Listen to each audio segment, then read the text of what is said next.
Morning, everyone, and welcome to the Straits Times Roundtable on this topic: why should the privileged give back to society in Singapore, and how? Why aren't we doing more if we all agree that there is inequality in our society? I think the fundamental problem is we don't know what we're talking about, right? So if I ask you, the audience, is there inequality in Singapore? You'll say, of course there is. What kind of no-brainer question is that? But so then I'll ask you, what exactly is that inequality? When was the last time you were able to observe one, and what was that distance? And therefore, what we need to do then to plug that distance, right? Before you can act, you need to see. Otherwise, we are just paying lip service. I think governments, and I've said this, many times before, should lead by stepping back, by allowing NGOs, foundations to step into a space to co-create solutions with them. But this starts with sharing data more freely, talking about social problems more openly. Because if people cannot, the issue is that people are not seeing the issues and discussing it. And if you don't do that, people think, oh, everything is fine. I mean, why do I need to even lift a finger? Knowing what is on the ground is very important. So we try and do learning journeys. And when you go on these learning journeys, it is not just identifying what is not working, but it's understanding the lives of the families and the poor who are living in these rental blocks. And when the families share, they're often not sharing about only their struggle. They're often sharing about their triumph. So this is what I'm facing, this is how I came through it, and this is who I am now, and this is what I hope for my children in the future. Even as they share it, I think the discerning donor would notice the disadvantages they have that can't be resolved by money. So there's only some part that can be resolved by money, and I think we are focusing on inclusion. So how do we include these families in mainstream living, right? And that is the part where many people can make a difference. So if you're not privileged by wealth, then are you privileged by time? Are you privileged by your sense of connectedness with the rest of society, that you offer opportunities through many contexts you might have? Bring your social networks, let people participate in society. I think one large group that has really helped the cause has been the younger people, the millennials, for example. I love them. They come with this sense of wanting to change the world, and in a way I've learned that they can, if we give them that platform. Media is so powerful.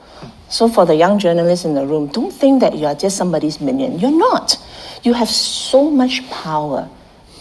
Choose to shine it on the right area, because many Singaporeans do not see that encounter unless you go down to volunteer. Avoid the tabloid news. Who cares whether, the starlet is going out with, getting divorced or whatever. But focus on the human They sell stories. newspapers. That's why we got to shift our values, right?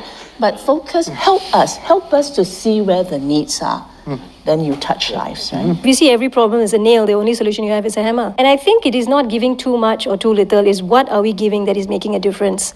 We first have to analyze what are we giving towards, what is the basic minimum that a family needs to survive. How can philanthropists or other Singaporeans participate in making life bearable or above bearable in Singapore? And when we start the conversation, we never ask them, what is it you want? We always ask them, what is it you can give? How would you like to participate? When you start a conversation that way, I think people then step out with their best possible offer, and they will say, let me come and volunteer, let me have my children participate.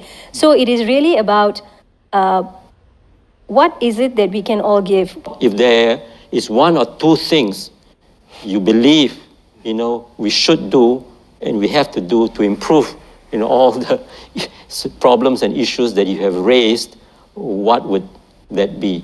Work-life balance. Okay, you start first. Work-life balance. Work-life balance is the answer to a lot of things. See, the problem now is that we just don't have enough time, right? We don't have sufficient time. And if you don't have sufficient time, you tend to be a lot more self-centered, because you're always worried about yourself, whether you're able to achieve your work goals, whether you can keep your job, whether you can strive for that promotion. But when we have that space and time to think, then you can start to do a lot more, right, with your own contributions. And a social issue is not a problem to be plugged. It's actually an opportunity for community to come together, which is my strong belief. So step out, look around, and participate is what I'd say. And you know, when I have someone who's very sort of a well-resourced person, comes in, gives the gift of presence, and they find out, oh, actually I need to do more research, and he pumps in money into research. And so it's a rippling effect of just being there. So my encouragement is to come, experience it, enjoy community, and give. Volunteer and engage broadly first before you start giving money, even. Before you write the check. Before you write the check. And that part of it is encountering and understanding the issues, but part of it is also exploring what is the area that you would resonate with most. The more conversations we have about some of these issues, the better able we are to understand some of these issues, which will help us become the sort of society we want to be.